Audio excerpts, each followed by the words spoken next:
This is a crossover episode between Potential Moveset Advance and Jump Force Resurrection, another series I do on this channel. What is it about? It's about potential improvements in Jump Force and what it really needs to be good. Now, if you haven't, at very least, check out part 2 before continuing with this video. Thank you.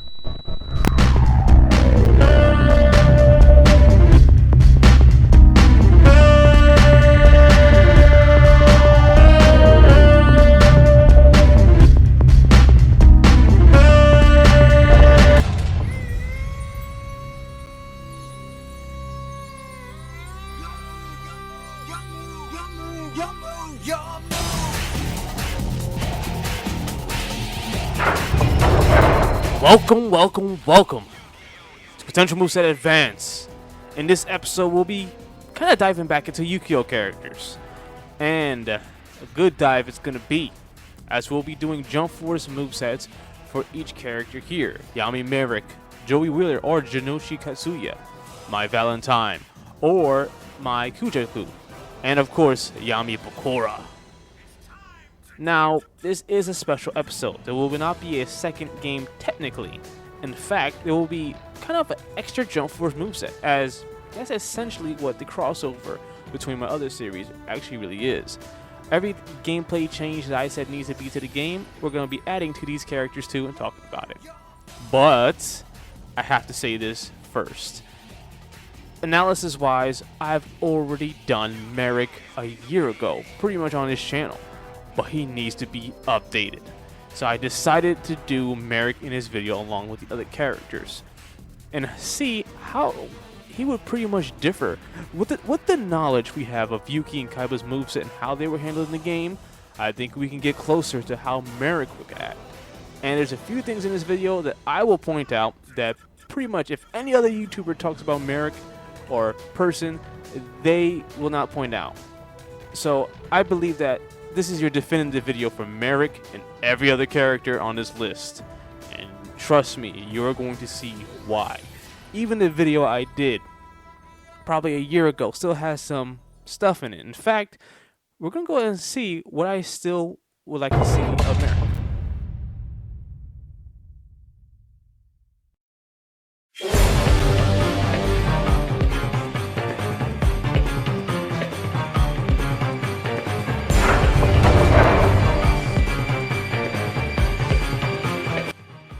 Alright, let's get right into it. Millennium Rod, Lava Golem, Mirror Force, Magical Stone, Nightmare Mirror. I'm not even going to bother naming it. I'm just going to show you what's going to be a part of it. And of course, Raw.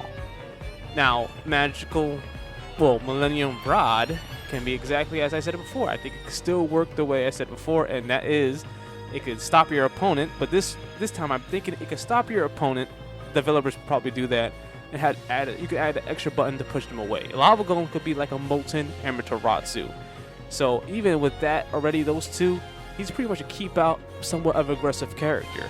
And especially with his draw. Mirror Force can reflect beams and blast. Magical Stone can surround little crystals around him to spike people from getting close to him. Magical Mirror, instead of reflecting beams, it reflects physical attacks. And of course, Raw is Raw. He could do his God Blast, his Sun Blast, Blaze Cannon. Now we're going on to the next moves that he could possibly have, even to replace the other ones. Volganian. I've said this in the last video I did about Marik 2. Very much like a Frieza-like beam. Revival Jam. Now I did say last time Revival Jam could be his block, but Marik could block by himself. He doesn't need a monster. He could have blocked with Yukira the Destructor or Gilgarth, which I still think, and I believe, that Marik should be the only Yugioh character with 2 monsters as attacks. One for light and one for heavy. Simple as that. Gilgarth is big, Mercurio's a little smaller for light, it fits perfectly. Nightmare Wheel could be a trap counter move, and Rope of Life can pull up a random soldier out of the ground as a dummy move, which could take advantage of the lock-on feature I think they should add, as I've talked about in Jump Force Resurrection. Now, as for the Raw, real quick before we go to Joey, there could be another Raw move called the Immortal Phoenix. And actually, you've seen this move against Joey, as he bullshitly won against Joey because of the Immortal Phoenix version of Raw. Easy peasy. I know it's a little bit quick, but it's really simple. That's how Marik would work. Let's take a look at Joey Wheeler. or Jinochi. I wouldn't say Joey or Jinochi is a little harder than Marik, but I would say he is. It could require some creativity to make his moves work, as he has some interesting moves, luck-based movesets. Take a look: Infernal Fire Blast, Grace and Skull Dice, my bad. True Nade, Hey True Nade, or Giant True Nade. Giant True Nade, that's the one I use, I think. Scapegoat, Kunai with Chain, and Guilford the Lightning. Definitely 100%. You would probably guess this if you're a Yugioh fan, but not how they work. As far as luck goes, you got the draw, of course. Scapegoat could be his little defense options. Kunai and Chain could pull the person in, and True Nade could have a little hurricane going towards the opponent. Very simple attack structure, but with Grace and Skull Dice, it adds that little element of luck, and that's what these rest of these moves going to be, along with Roulette Spider you see here. If you don't know how Grace and Skull Dice works, it's pretty much Grace can increase Joey's attack, and Skull Dice could potentially increase or lower the opponent's attack. I can see that definitely happen. A lot of buffs and luck-based stuff. In fact, I could definitely see Jinzo also being a part of his moveset, Cyber Energy Shock. He could actually call Jinzo to the field, shock the surroundings around him. First, it will stun the opponent within its vicinity, and then it will push the opponent away in an energy shock attack. Roulette Spider can be handled various ways, but pretty much if it's spin around a certain way, it could attach on to Joey instead of the opponent and actually hurt Joey. It's pretty much a very luck-based move. That's it on a very simple terms. Shield and Sword is very interesting how it could work. Shield and Sword, instead of 3 draws, there's 2 draws for characters, 2 options because they're stronger options. Shield and Sword basically can, if your opponent is blocking and they're within the vicinity of your activation of Shield and Sword, they just turn the other way. As far as Time Wizard is concerned, why that is his secondary ultimate, basically it could decide the whole game. Who gets the most damage? If it goes on a scroll, Joey takes the damage. You get how Time Wizard works. That's how it would work if you get what I mean. Mai would probably be the most balanced character here of the bunch.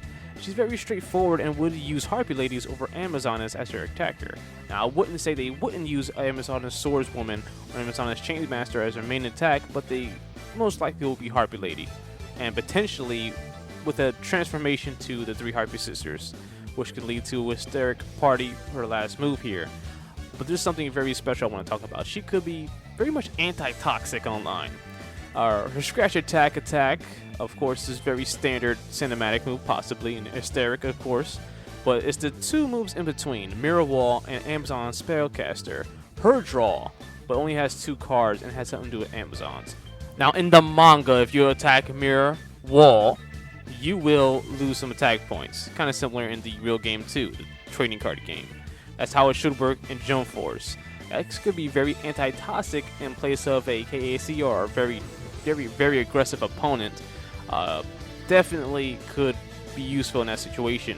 But when it comes to Amazon Spellcaster and potentially Amazon Archer, Archer could be a very straightforward, far range stuff, but Spellcaster can change the entire type of moves on your opponent and put curses and random effects like that. So potentially Amazon Spellcaster could be the highlight of her entire regular moveset.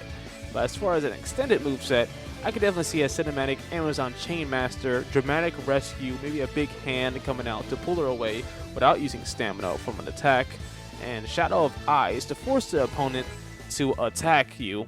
Basically, that's it. Within the vicinity of the attack, Grave Arm to stop it. The character Yuki and Kaiba pretty much have one too, and of course Haku's Feather Duster, which could be done in multiple ways, which include a tornado feathers. That's not called Harpy's Feather Storm, but it could be like it. Anyway, on to potentially the most broken character here, that has the most potential to be the most broken, Yami Bakura. Dog Necrofear has to be the character of use. Gotta be. No way. Has to be his main. It's like his Dark Magician. Like I said, Marik will be the only one with 2 monsters because he's a special little angel, that guy. As far as him being the most broken as Bakura, of course, here's how it could go down. Doom Gaze, you know, regular attack or cinematic, if within the vicinity of Dark Necrophere, could do some real damage. But Dark Door, here's how I can see this happening. Basically, as Bakura, you could transform this big door, front and back, kind of similar, not the same size as Aizen's move, Airtight, not Airtight, is it Airtight? I should know this, I'm big fan. Whatever, Airtight. Yeah, pretty much it's Airtight.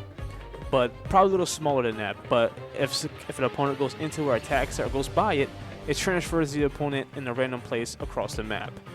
Big anti-bullshit stuff right there.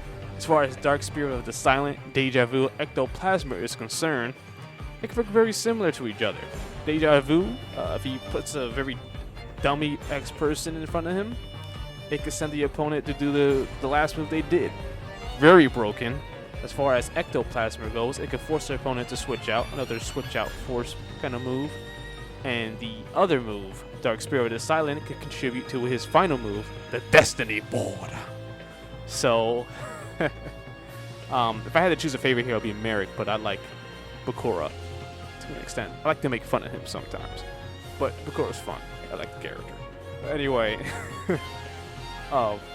yeah, the Destiny Board, which, if you watch my Yugioh Fighter update, you will know will work kind of very similar to how I said Exodia would be handled.